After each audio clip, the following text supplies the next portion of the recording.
was obvious to me when Tucker asked me the question, why is this problematic, just to really spell out what it is about this sort of messaging for young women when we keep being told by the media, who I personally think wants to hurt women, to hurt families. Like, I think that we are just after the destruction of the fabric of American values.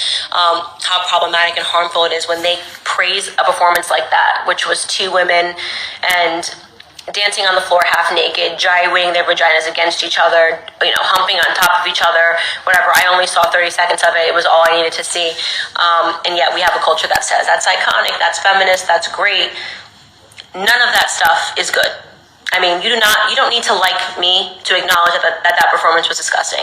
You don't need to like me to acknowledge that there's something wrong and backward about a culture that wants to erase Dr. Seuss at the same time that they want to promulgate women on stage that are simulating sex, because that's really what they were doing, right? And listen, you go to Pornhub.com, you can watch that stuff, and you know that that's a website that is for adults only.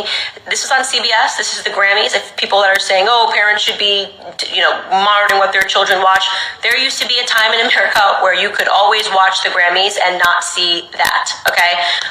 So I don't want to hear any of that nonsense about, oh, Cardi B's music is not for kids.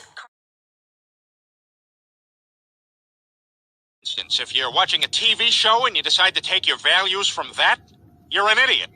Maybe you should take responsibility for what values your kids are getting. Maybe you shouldn't be letting your kids watch certain shows in the first place if you have such a big problem with them, instead of blaming the shows themselves.